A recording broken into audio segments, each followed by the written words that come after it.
만나 주시는 주님이라는 제목으로 말씀 전하겠습니다. 오늘 본문은 빌립이 그의 친구 나다나엘을 예수님께로 인도하는 내용입니다. 나다나엘은 친구 빌립을 통해 예수님을 만나게 됩니다. 빌립에게 예수님에 대한 이야기를 들었을 때 그가 본문 46절 말씀에 이렇게 말합니다. 나사렛에서 무슨 선한 것이 날 수 있겠느냐.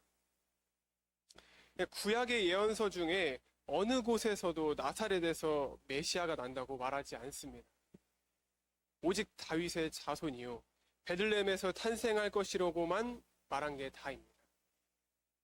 지역적으로도 신뢰를 주지 못해요. 나사렛은 변방 갈릴리에 속한 지역으로 이방인들의 왕래가 많아서 다분히 천대받던 지역이기에 사람들에게 인식에도 그리 좋지 않던 지역이었습니다. 더군다나 예수님은 목수 예수의 아들로 사람들에게 호감을 주는 가문이 아니었어요. 그러한 직업도 아니었습니다. 바로 여기에, 방금 말한 그 여기에 하나님의 비밀이 가려지면서 하나님의 엄청난 메시지가 숨겨졌던 것인데 율법과 전통 속에 있는 유대인들로서는 알 수가 없습니다. 그래서 거기서 무슨 선한 것이 날 수 있을까 하며 묻는 것이 어찌 보면 당연한 것이라고 할 수 있겠습니다. 대제사장들과 바리새인들이 예수님을 배척하는 이유 중 하나가 바로 갈릴리 나사렛 출신이라는 점도 있습니다. 그래서 하나님께서는 이사야 선지자를 통해 이것을 예언하셨고 예수님도 이 예언의 말씀을 통해 저들을 책망하셨습니다. 마태복음 13장 14절에서 15절 말씀에는 이렇게 고백합니다. 이사야의 예언이 그들에게 이루어졌으니 일렀으되 너희가 듣기는 들어도 깨닫지 못할 것이요 보기는 보아도 알지 못하리라. 이 백성들의 마음이 완악하여져서 그 귀는 듣기에 둔하고 눈은 감았으니 이는 눈으로 보고 귀로 듣고 마음으로 깨달아 돌이켜 내게 고침을 받을까 두려워함이라 하였느니라. 나다나엘은 메시아에 대해서 알고는 있었습니다. 알고는 있었어요. 그러나 메시아, 곧 그가 알고 있는 메시아는 유대인 중심적인 그런 메시아였습니다. 다시 말하면 자기 중심적인 메시아였어요. 그래서 나사렛에서 무슨 선한 것이 나겠느냐고 한 것입니다. 그러나 그는 이 땅에 오신 메시아, 예수 그리스도를 눈앞에 만나게 됩니다. 눈앞에 만나게 돼요. 그 만남의 자리에서 그는 자신이 얼마나 편협한 생각을 하고 있었는지, 얼마나 잘못되었는지를 깨닫고 그분 앞에 고백하게 됩니다. 본문 49절 말씀 우리 다 같이 한번 읽어보겠습니다. 시작. 라비여, 당신은 하나님의 아들이시요 당신은 이스라엘의 임금이로소이다. 아멘. 이제 그의 삶이 달라집니다. 나다나엘의 삶이 180도 달라집니다. 예수님의 제자로서의 인생을 살게 되는 것이. 이 나다나엘이 우리에게 보여주는 교훈은 엄청납니다. 그 교훈을 세 가지로 말씀을 통해서 알아보고자 합니다. 우리 안에 있는 신앙적 편견을 돌아보게 하고 어떻게 그것을 깨트려야 할 건지를 우리 한번 세 가지 교훈을 알아보고자 합니다. 첫 번째로 우리는 열린 마음을 가지고 있어야 합니다. 열린 마음을 가지고 있어야 돼요. 우리 속에 편견을 살펴보고 그것을 깨뜨리려면 먼저 열린 마음을 가져야 할 줄 알아야 합니다. 나다나엘은 열린 마음을 가지고 있었어요. 열린 귀와 열린 눈을 가진 것은 참으로 복된 일이겠죠. 그래서 주님은 마태복음 13장 16절 말씀에 이렇게 고백하죠. 너희 눈은 봄으로 너희 귀는 들음으로 복이 있도다. 이와 같이 나다나엘은 열린 마음을 가지고 있었습니다. 열린 마음을 가지고 있었기에 다른 사람의 말을 들을 수 있었고 가까이 다가갈 수 있었으며 하늘의 사람으로 삶이 달라진 것입니다. 편견을 깨트렸기 때문입니다. 대략 한 2년 전 일입니다. 저희 가족들끼리 이제 다 같이 외식하고 있었는데 저희 아빠께서 갑자기 또 이렇게 말씀하시는 거예요. 2년 전 일입니다. 내가 우리 아들한테 여태까지 참 모질게 굴었어. 근데 이제는 그렇게 하지 않으려고. 근데 갑자기 왜 이런 이야기를 하시나 하면서 이제 속으로 궁금했는데요. 계속 저희 아빠 말씀에 경청했습니다.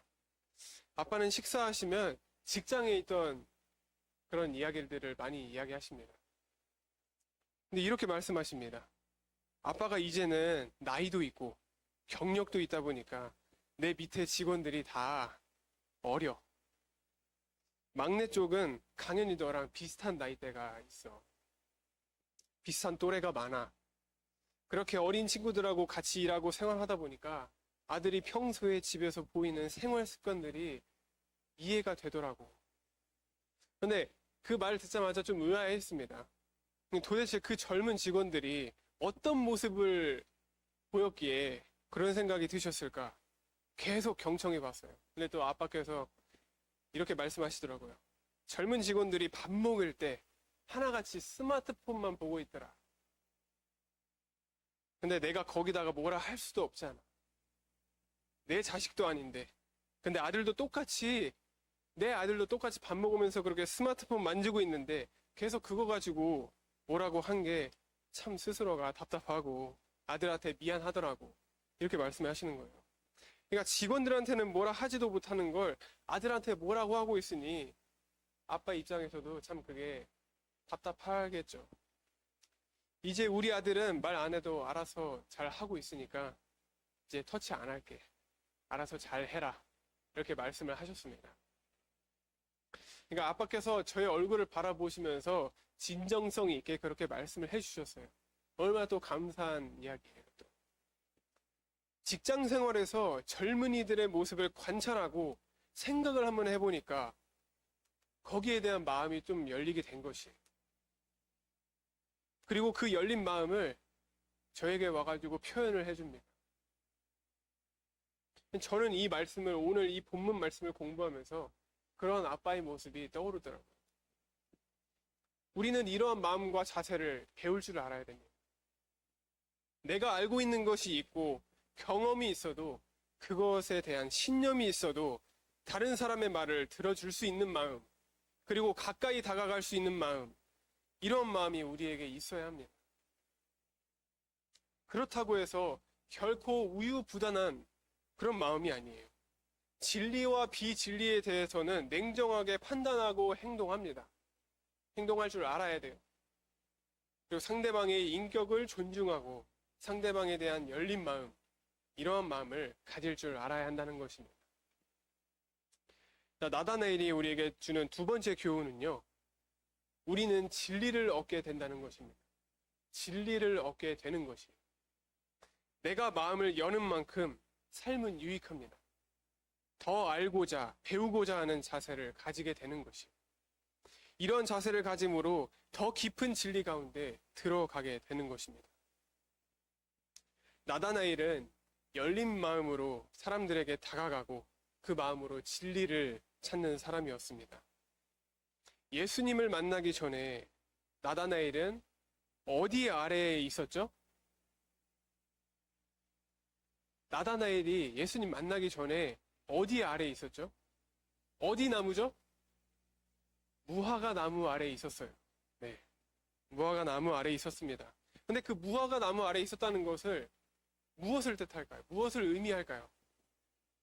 그 이스라엘의 무화과 나무는요, 4m 이상 자란다고 합니다. 그리고 그 가지는 사방으로 이제 7m 이상 자란다고 합니다.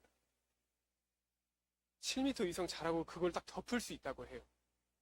그래서 이제 더운 지방에 가면 그 무화과 나무는 좋은 그늘이 되고 쉼터가 됩니다.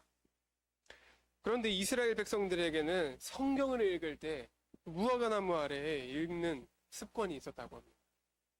옛날 우리나라 선비들도 예전에는 시원한 느티나무 아래에서 책을 읽듯이 경건한 이스라엘 백성들에게 있어서 무화과 나무 아래, 그 그늘 아래에 있는 것은 언제나 명상, 기도의 자리로 사용되었습니다. 오늘 말씀에서 구체적으로 밝히고 있지는 않지만 나다나엘은 그곳에서 성경을 읽으며 기도했을 것입니다. 예수님께서 나다나엘에 대해 무화과 나무 아래에 있는 그의 모습에 대해서 말씀하신 것으로 보아 그는 성경책을 읽고 기도를 하고 있었을 것이에요. 지금 나다나엘이 우리에게 보여주는 것은 바로 이러한 하나님에 대하여 더 알아가고자 하는 마음, 배우고자 하는 마음, 주님을 사모하려고 하는 마음, 그런 점이 있었다는 것이에요. 이런 마음을 가지고 있었기에 그는 예수님을 만날 수 있었던 것입니다. 우리에게도 이 자세가 중요하고 필요하다고 생각을 해요. 그러니까 나는 이 정도면 돼. 나는 충분히 배울 만큼 배웠고 다 배웠어.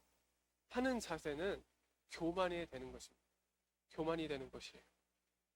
우리는 그러면 그리스도인으로서 어떻게 보면 신앙의 성공이라는 비전을 가지면 앞으로 어떻게 해야 될까요? 우리가 모두 다 알듯이 성경을 붙잡아야 돼요. 기도를 붙잡아야 됩니다. 무릎을 꿇고 기도할 수 있는 그런 신앙의 자세를 가질 줄 알아야 돼요. 그것은 하나님 말씀 읽고 그 말씀 안에 담긴 은혜와 사랑을 계속해서 묵상을 하는 것입니다. 우리의 삶에 그런 삶이 녹아 들어가야 됩니다. 이것은 모든 사람에게 다 적용되는 부분이에요. 젊은이든 장년이든 노년이든 상관없이 모두에게 다 적용되는 부분입니다. 신앙도 지금 상태에 머물려고 하지 마시길 바랍니다. 이 정도면 됐다 하며 스스로 자족하지 마시길 바랍니다. 우리는 아직 가야 할 길이 한참이나 멀어요. 서 있는 사람은 넘어질까 조심하고 시대를 분별하며 주님의 은혜 안에 굳건히 서는 여러분들 되시기를 간절히 소망합니다. 하나님에 대해 알아가면 알수록 더 오묘하고 아름다우며 더 큰 능력의 삶을 살게 되는 것이에요. 자, 마지막으로 나다나엘이 우리에게 주는 세 번째 교훈은요. 그런 사람을 주님께서는 사용하십니다. 그런 사람이 무엇일까요? 우리 첫 번째로 뭐라고 했죠? 열린 마음을 가진 사람이라고 했습니다. 두 번째는 뭐라고 했죠? 그 열린 마음을 가지고 진리를 찾아다니는 사람이에요. 그러한 사람을 주님께서는 사용하시고 주님께서는 만나 주신다는 것입니다. 만나 주실 뿐만 아니라 그대로 인정해 주시고 칭찬해 주십니다. 본문 47절 다 같이 한번 읽어보겠습니다. 시작.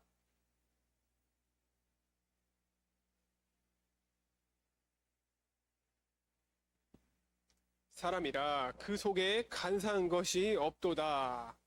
아멘. 나다나엘을 평가하는, 말하는 그런 하나님의 모습을 한번 보시길 바랍니다. 하나님께서는 나다나엘을 통해서 칭찬하십니다. 인정하십니다. 참 이스라엘 사람, 곧 신실한 이스라엘 사람이라고 하셔요. 여기서 참이라는 것은요, 아까 본문 말씀에 읽듯이 이는 참으로 이스라엘 사람이라 할 때 이 참은요, 진짜라는 의미가 아니에요. 이 참이라는 단어는 헬라어 원어를 보면은 알레도스라고 하는데 이 알레도스의 뜻은 참으로, 진실로, 신실한 이란 뜻입니다. 그리고 간사한 것이 없다고 하시죠. 간사. 이 간사라는 단어는 물고기를 낚기 위한 미끼를 쓸 때 사용되는 그런 단어예요. 그러므로 여기서 말하는 그런 간사는요, 목적을 관철시키기 위해 수단과 방법을 가리지 않고 행동하는 사람의 인격을 말하는 것이에요. 나다나엘에게는 욕심을 채우기 위해 수단과 방법을 가리지 않는 그러한 모습이 전혀 없었다는 것입니다. 욕심이 없이 신실한 사람이었다는 것이 참으로 아름다운 칭찬입니다. 열린 마음의 나다나엘, 더 배우고자, 더 알고자 하는 그러한 나다나엘은 주님은 그렇게 인정하셨습니다. 그대로 받아주셨어요. 여기서 나다나엘은 주님을 온전히 만나게 됩니다. 그리고 본문 49절 말씀 주님 앞에 이렇게 고백합니다. 랍비여, 당신은 하나님의 아들이시요 당신은 이스라엘의 임금이로소이다. 아멘. 예수님이 하나님이라는 사실과 구세주이심을 고백하는 것입니다. 이렇게 믿고 따르겠다는 것이에요. 이 고백 속에 나다나엘의 모든 신앙이 담겨져 있습니다.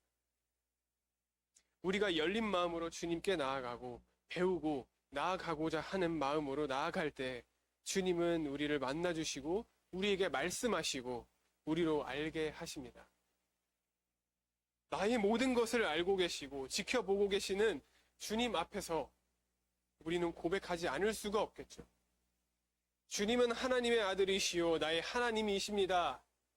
이러한 믿음의 고백을 통해서 우리의 믿음이 더욱더 성숙해져야 돼요. 책임 있는 삶으로 나아가야 됩니다. 로마서 10장 10절 말씀에 이렇게 말씀하십니다. 사람이 마음으로 믿어 의에 이르고 입으로 시인하여 구원에 이르느니라. 다시 한번요. 로마서 10장 10절 말씀입니다. 사람이 마음으로 믿어 의에 이르고 입으로 시인하여 구원에 이르느니라.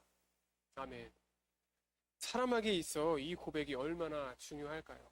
우리는 이 고백을 가지고 마음속 깊이 묵상할 줄 알아야 됩니다. 그리고 이 말씀을 가지고 세상 앞에 나아갈 줄 알아야 한다는 것이에요. 내가 입으로 고백한다는 것은 곧 그렇게 한다는 것을, 그렇다는 것을 시인하는 것입니다. 거기에는 책임에 따르고 그렇게 살겠다는 다짐이, 그리고 이 고백은 나의 모든 편견과 위선과 거짓을 무너뜨립니다. 그리고 그분을 따르는 삶을 살게 되는 것입니다. 나다나엘은 새로운 차원의 삶으로 나아가게 됩니다. 그의 열린 마음에 주님께서 오심으로 그는 그들이 바랐던 그 메시아를 만나게 됩니다. 오늘 우리는 나다나엘을 통해서 우리 안에 있는 신앙적 편견을 돌아보게 하고 어떻게 그 편견을 깨트려야 하는지 나다나엘의 교훈 3가지를 알아봤습니다. 첫 번째는 뭐라고 했죠? 열린 마음을 가져야 합니다. 두 번째로는요, 진리를 찾아 다녀야 된다는 것이에요. 마지막 3번째로는 뭐죠? 그렇게 나아가고자 하는 그러한 사람을 주님께서는 사용하신다는 것입니다. 인정하시고 칭찬하신다는 것입니다. 사랑하는 예배자 여러분, 여러분의 마음이 지금보다 더 열리기를 바랍니다. 우리의 마음의 밭이 활짝 열려서 그곳에 말씀의 씨를 뿌리고 우리의 기도에, 그 눈물의 기도의 씨앗을 뿌려가지고 하나님의 세계를 더욱더 확장시켜 나가길 간절히 소망합니다. 그러한 은혜가 우리에게 있어야 됩니다. 배우고 찾고자 하는 자세로 나아가길 바랍니다. 주님은 그러한 여러분들을 만나주시고 채워주실 것입니다. 그 안에서 당신이 해야 할 일을 하게 될 것입니다. 지금 내가 생각하는 것보다 더 위대한 일을 하시는 그러한 주님이십니다. 크신 일을 통해서 우리를 계속 역사하실 그러한 주님이십니다. 그러한 믿음과 마음을 가지고 주님 앞에 당당하게, 담대하게 설 수 있는 우리 귀한 서희제일교회 성도 여러분 되시기를 간절히 소망합니다. 다 같이 기도하겠습니다. 사랑의 하나님 아버지, 오늘 말씀을 통해 우리를 만나주시는 주님의 은혜를 깨닫게 해주심에 감사를 드립니다. 나다나엘처럼 우리의 편견과 고집을 내려놓게 하시고 열린 마음으로 주님 앞에 나아가게 하여 주시옵소서. 말씀을 사모하며 하나님을 더욱 깊이 알아가게 하시고 배우고자 하는 겸손한 마음을 허락하여 주시옵소서. 우리의 삶 속에서도 주님을 인격적으로 만나게 하시고 주님은 하나님의 아들이십니다 라고 고백하는 믿음의 삶을 살아가게 하여 주시옵소서. 주님께서 우리를 통해 더 크고 아름다운 일을 이루어 주실 것을 믿사오며 예수 그리스도의 이름으로 기도드립니다. 아멘. 우리 찬송가 528장 다 같이 찬양드리겠습니다.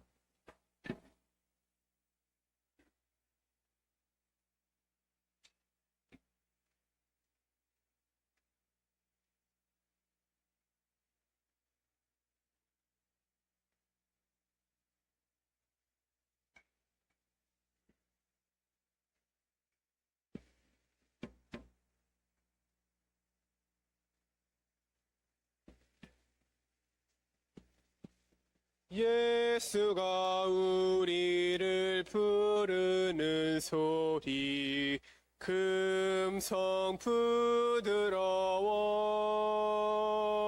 문 앞에 나와서 사면을 보며 우리를 기다리네. 오라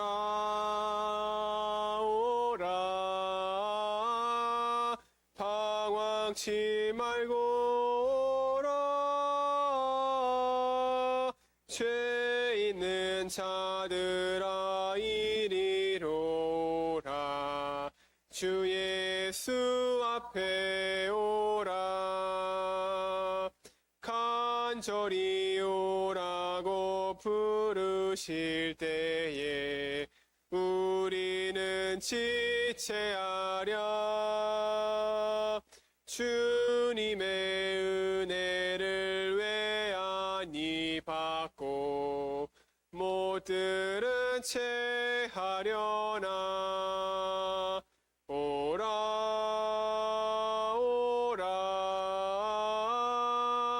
방황치 말고 오라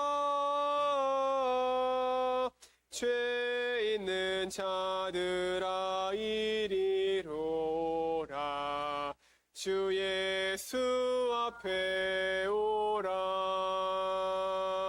세월이 살같이 빠르게 지나 쾌락이 끝이 나고 사망의 그늘이 너와 내 앞에 둘리며 가리우네 오라 오라 방황치 말고 오라 죄 있는 자들아 이리로 오라 주 예수 앞에 오라 우리를 위하여 예비해 두신 영원한 집이 있어 죄 많은 세상을 떠나게 될 때 영접해 주시겠네 오라 오라 방황치 말고 오라 죄 있는 자들아 이리로 오라 주 예수 앞에 오라 아멘. 우리 다같이 주기도문으로 금요예배 마치도록 하겠습니다. 하늘에 계신 우리 아버지여 이름이 거룩히 여김을 받으시오며 나라가 임하시오며 뜻이 하늘에서 이루어진 것 같이 땅에서도 이루어지이다.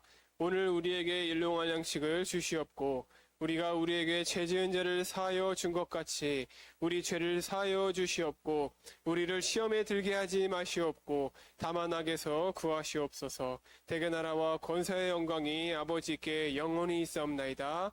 아멘. 다 같이 기도하겠습니다.